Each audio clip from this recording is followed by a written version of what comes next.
ಬದುಕು ಹೇಗೆ ಬದಲಾಗುತ್ತೆ ಹೇಳೋದಕ್ಕಾಗಲ್ಲ.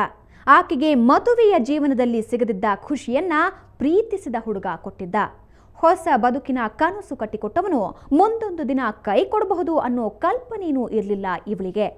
ಆದ್ರೆ ಎಲ್ಲ ಬುಡಮೇಲಾಗಿದ್ದು ಆಕೆ ತನ್ನ ಮೊದಲ ಗಂಡನಿಗೆ ಸೋಡಾ ಚೀಟಿ ಕೊಟ್ಮೇಲೆ. ನನ್ನವರು ಯಾರೂ ಇಲ್ಲ, ಯಾರಿಗೆ ಯಾರೂ ಇಲ್ಲ, ಪ್ರೀತಿ ವಾತ್ಸಲ್ಯಕ್ಕೆ ಅರ್ಥವೇ ಇಲ್ಲ, ಪ್ರೀತಿ ವಾತ್ಸಲ್ಯಕ್ಕೆ ಅರ್ಥವೇ ಇಲ್ಲ. ನನ್ನ ಒಂದು ತಾಯಿಗೆ, ನನ್ನ ಇಡೀ ಫ್ಯಾಮಿಲಿಗೆ ನಾನು ಅವಳನ್ನ ಮದುವೆ ಆಗ್ತೀನಿ ಅಂತ ಎಲ್ಲಾರ್ಗು ಹೇಳ್ಕೊಂಡು ಬಂದಿದ್ದಾನೆ, ಎಲ್ಲರಿಗೂ ಇದು ಮಾಡಿದ್ದಾನೆ. ಆಮೇಲೆ ಇವ್ನು ಮಾಡ್ತಾರೋ ಮೋಸಕ್ಕೆ ನಮ್ಮ ಮನೆಯವ್ರು ಬಿಡ್ಬಿಡು ಅಂತ ಹೇಳಿದ್ರು ನಾನು ಪ್ರೀತಿ ಮಾಡಿದ್ದೀನಿ ನಾನು ಒಂದೇ ಒಂದು ಕಾರಣಕ್ಕೆ ಬೇಡ ಅಂದ್ಕೊಂಡು ನಾನು ಅವ್ರನ್ನೆಲ್ಲ ದೂರ ಮಾಡ್ಕೊಂಡೆ. ಅದಕ್ಕೆ ನನ್ನ ಫ್ಯಾಮಿಲಿನೂ ನನಗೆ ಸಪೋರ್ಟ್ ಮಾಡಲ್ಲ, ನನ್ನ ಫ್ಯಾಮಿಲಿನೂ ನೋಡಲ್ಲ ನನ್ನ ಅವರು. ಇವಾಗಲೂ ನನ್ನ ಅವ್ರ ಮಾತು ಆಡಿಸಲ್ಲ, ಆ ಥರ ಇಟ್ಕೊಂಡಿದ್ದೆ. ಇವನು ಇದಾನಲ್ಲ ಒಂದೊಂದು ಕಾರಣಕ್ಕೆ ನನ್ನ ಫ್ಯಾಮಿಲಿನೂ ಬಿಟ್ಟೆ, ನಾನು ನನ್ನ ಗಂಡನ್ನ ಬಿಟ್ಟೆ, ನಾನು ಎಲ್ಲ ಪ್ರತಿಯೊಬ್ಬರನ್ನು ಬಿಟ್ಬಿಟ್ಟು ಬಂದೆ ನಾನು. ಇದನ್ನೇ ಹುಚ್ಚು ಪ್ರೀತಿ ಅನ್ನೋದು. ಮದುವೆ ಮಾಡಿಕೊಂಡ ಗಂಡ ಸರಿ ಇಲ್ಲ ಅಂತ ತವರಿಗೆ ಬಂದವಳು ತಾಯಿ ಮಾತನ್ನಾದ್ರೂ ಕೇಳಬೇಕಲ್ವಾ? ಸರಸ್ವತಿ ಹೆತ್ತವರಿಗಿಂತ ಹೆಚ್ಚು ನಂಬಿದ್ದು ಈ ಕಿರಣ್ಣನ್ನ. ಅದಕ್ಕೆ ಕಾರಣನೂ ಇದೆ ಅಂತಾಳೆ.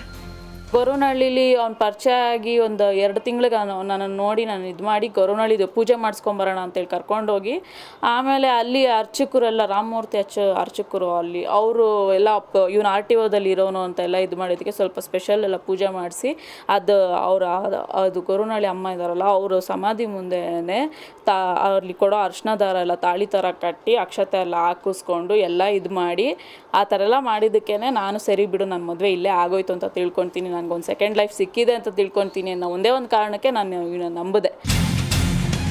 ಪರಿಚಯ ಪ್ರೀತಿಯಾಗಿ ಮದುವೆಯಾಗೋದಕ್ಕೂ ಜಾಸ್ತಿ ದಿನ ಕಳೆದಿರಲಿಲ್ಲ. ಆದ್ರೆ ಅವರಿಬ್ಬರ ಮದುವೆಗೆ ಸಾಕ್ಷಿ ಅಂತ ಯಾರೂ ಇರಲಿಲ್ಲ. ಮುಂದೆ ಶಾಸ್ತ್ರೋಕ್ತವಾಗಿ ಹೆತ್ತವರ ಆಶೀರ್ವಾದ ತಗೊಂಡು ಮದುವೆ ಮಾಡ್ಕೋತೀನಿ ಅಂತ ಕಿರಣ್ ಹೇಳಿದ್ದ. ಸರಸ್ವತಿಗೂ ಡಿವೋರ್ಸ್ ಆಗದೆ ಇನ್ನೊಂದು ಮದುವೆ ಮಾಡ್ಕೊಳ್ಳೋ ಹಂಗಿರ್ಲಿಲ್ಲ. ಆ ಕಾರಣಕ್ಕೆ ಮದುವೆಯಾದ ಬಗ್ಗೆ ಯಾವ ಸಾಕ್ಷಿನೂ ಇಟ್ಕೊಳ್ಳಿಲ್ಲ. ಸದ್ಯಕ್ಕೆ ಇಬ್ಬರ ಮನಸ್ತೃಪ್ತಿಗೆ ಹಾರ ಹಾಕ್ಕೊಂಡಿದ್ರು ಅಷ್ಟೇ. ಆ ನಂತರ ಇಬ್ರು ಸಾಕಷ್ಟು ಓಡಾಡಿದ್ರು. ಆ ಟೈಮಲ್ಲೇ ಸರಸ್ವತಿಯ ಮನೆಯವರು ಡಿವೋರ್ಸ್ ಆಗಿ ಮದುವೆ ಮಾಡ್ಕೊಳ್ಳೋ ತನಕ ಆ ಹುಡುಗನಿಗೆ ತುಂಬಾ ಕ್ಲೋಸ್ ಆಗಬೇಡ, ಜಾಸ್ತಿ ಓಡಾಡಬೇಡ ಅಂದಿದ್ರು. ಅಲ್ಲದೆ ಅವರಿಗೆ ಕಿರಣನ ಬಗ್ಗೆ ಅಷ್ಟು ನಂಬಿಕೆನೂ ಇರಲಿಲ್ಲ. ಆದ್ರೆ ಈಕೆ ಅವನನ್ನ ಸಂಪೂರ್ಣ ನಂಬಿಬಿಟ್ಲು. ಅವನು ನಿಮಗ ಬೇಡ ಅನ್ನೋದಾದ್ರೆ ನನಗೆ ನೀವು ಬೇಡ ಅಂತ ಮನೆ ಬಿಟ್ಟು PG ಸೇರ್ಕೊಂಡ್ಲು. ಆ ಟೈಮಲ್ಲೇ ಕಿರಣ್ ಮತ್ತು ಸರಸ್ವತಿ ಎಲ್ಲ ಕಡೆ ಸುತ್ತಾಡಿದ್ದು, ಎಂಜಾಯ್ ಮಾಡಿದ್ದು.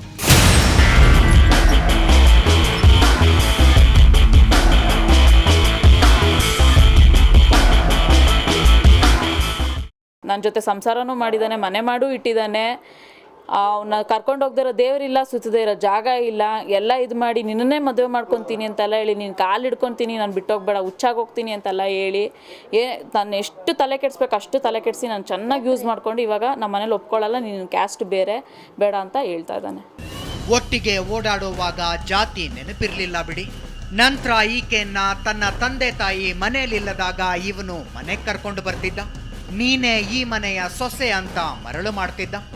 ಆಗ್ಲೂ ಕಿರಣನಿಗೆ ಅವಳು ತನ್ನ ಜೋಡಿ ಅಲ್ಲ ಅಂತ ಅನಿಸಿರ್ಲಿಲ್ವಾ? ತುಂಬ ಡಬಲ್ ಗೇಮ್ ಮಾಡಿದ್ದಾರೆ. ನಾನು ಹೇಳ್ತಾ ಇದ್ದೀನಲ್ಲ, ಈ ಮನೇಲಿ ಯಾವ ಡಬ್ಬದಲ್ಲಿ ಯಾವ ಸಾಮಾನು ಇದೆ ಅನ್ನೋದು ನನಗೆ ಯಾಕೆಂತಂದ್ರೆ ಸಂಸಾರ ಮಾಡಿದ್ದೀನಿ ನಾನು ಈ ಮನೆಯಲ್ಲಿ. ಅವ್ರ ತಾಯಿ ಇಲ್ದಿದ್ದಾಗ ನಾನು ಮಾಡಿದ್ದೀನಿ ತಪ್ಪು ಅಂತ ನಾನು ಹೇಳ್ತಾ ಇಲ್ಲ, ಆದರೆ ನಾನು ಅಷ್ಟು ನಂಬಿಸಿ ನಾನು ಕತ್ಕೊಯ್ದಿದ್ದಾನೆ.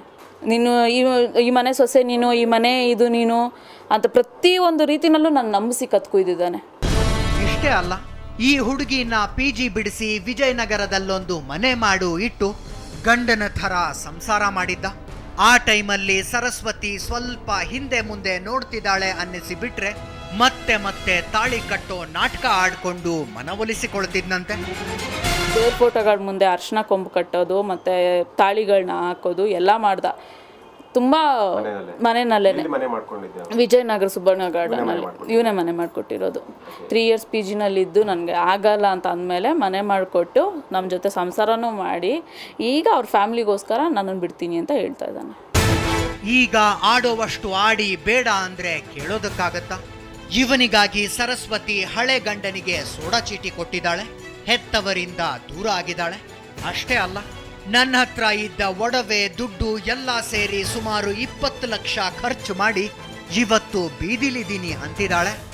ನನಗೆ ಅಲ್ಲಿಂದ ಒಂದು 3.5 lakh ಬಂದಿತ್ತು. ಬಟ್ ನಂದೊಂದು ಅರ್ಧ kg ಚಿನ್ನದ ಮೇಲೆ ಅವನಿಗೆಲ್ಲ ಎಲ್ಲ ಕೊಟ್ಬಿಟ್ಟಿದ್ದೀನಿ. ಮತ್ತು ಪ್ರತಿಯೊಂದೂ ನಾನೇ ನೋಡ್ಕೊತಾ ಇದ್ದೆ. ಅವರ ಒಂದು ಮನೆಯದ ಗಂಡು ಹುಡುಗನಾಗಿ ನಾನು ನೋಡ್ಕೊತಾ ಇದ್ದೆ. ನಾನು ಸುಮ್ಮನೆ ಇತ್ತು ಅಂತಂದರೆ ಅಂದರೆ ನನ್ನ ಫ್ಯಾಮಿಲಿ ನಾನಿದ್ರೆ ಅವನಿಗೆ ದುಡ್ಡು ಕೊಡೋಕ್ಕಲ್ಲ ಅಂದ್ಬಿಟ್ಟು ನನ್ನ ಫ್ಯಾಮಿಲಿನೂ ಬಿಟ್ಬಿಟ್ಟು ಬಂದೆ ನಾನು. ಎಲ್ಲವನ್ನೂ ಬಿಟ್ಟಿರೋದಷ್ಟೇ ಅಲ್ಲ, ಪುಣ್ಯಾತ್ಮ ಕಿರಣ್ ತಾನು ಕೆಲಸ ಮಾಡದೆ ಇವಳನ್ನ ಕೆಲಸಕ್ಕೆ ಕಳಿಸಿ ಅದರ ಮೇಲೆ ಡಿಪೆಂಡ್ ಆಗಿದ್ನಂತೆ. ದುಡ್ಡು ಎಷ್ಟು ಬೇಕು ಅಂತಂದರೆ ಅವ್ನು ಮುಳುಗಿಸ್ಕೊಳ್ಳೋಷ್ಟು ದುಡ್ಡು ಬೇಕು. ಅವ್ನು ಕುಡಿಯೋದ್ರಿಂದ, ತಿನ್ನೋದ್ರಿಂದ, ಅವನು ಒಂದು ಕ್ರೀಮಿಂದ, ಶ್ಯಾಂಪೂಯಿಂದ, ಲೋಷನಿಂದನೂ ನನ್ನ ಒಂದು ಇದೇ ಬೇಕು ಅವನಿಗೆ. ನಾನು ಪರಿಚಯ ಆದಮೇಲೆ ಅವನು ₹1 ದುಡ್ದವನಲ್ಲ, ₹1 ಖರ್ಚು ಮಾಡಿದವನಲ್ಲ. ಪ್ರತಿಯೊಂದು ನನ್ನ ಒಂದು ಇದರಲ್ಲೇ ಅವನಿರೋದು. ಶೇವಿಂಗು ನಾನು ಇವಾಗ ತೊಟ್ಟಿಲ್ಲ ಅನ್ನೋದಕ್ಕೆ ಬೇಕಾದ್ರೆ ಅವನ್ನ ಈಗಲೂ ವೀಡಿಯೋ ಮಾಡ್ಕೊಳ್ಳಿ. ಅವ್ನು ಶೇವ್ ಮಾಡಿಸಿಲ್ಲ, 15 days ಆಯಿತು. ಲಾಸ್ಟ್ ಸಂಡೇ ಇದೆಲ್ಲ ಕಿತಾಪತಿ ಆಗಿರೋದಕ್ಕೆ ಅವ್ನಿಗೆ ದುಡ್ಡು ಕೊಟ್ಟಿಲ್ಲ. ಅವ್ನಿಗೆ ಶೇವಿಂಗಿಗೂ ನಾನು ದುಡ್ಡು ಕೊಟ್ರೇ ಅವ್ನು ಶೇವ್ ಮಾಡಿಸೋದು, ಇಲ್ಲ ಅಂತಂದ್ರೆ ಅವನ ಹತ್ರ ಗತಿನೂ ಇರಲ್ಲ. ಅದಕ್ಕೆ ಇಂಥ ಹುಡುಗನ ಜೊತೆ ಜೀವನ ಮಾಡೋಕ್ಕಾಗತ್ತಾ? ಮುಂದೆ ಇವನು ಮನೆ ಜವಾಬ್ದಾರಿ ತಗೋತಾನ? ಅದ್ಯಾಕೆ ಈ ಹುಡುಗಿ ಪಟ್ಟು ಹಿಡಿದು ಕುಂತಿದ್ದಾಳೋ ಏನೋ. ಆದ್ರೆ ಕಿರಣ್ನ ಹೆತ್ತವರು ಬೇರೆದೇ ಕಥೆ ಹೇಳ್ತಾರೆ. ಅವರು ಅದೇನಂತಾರೆ? ಕಿರಣ್ನ ತಂದೆ ಅತ್ಕೊಂಡು ಹೇಳಿದ್ದೇನೋ. ಸರಸ್ವತಿ ಸಿಡಿದೆದ್ದಿದ್ಯಾಕೆ?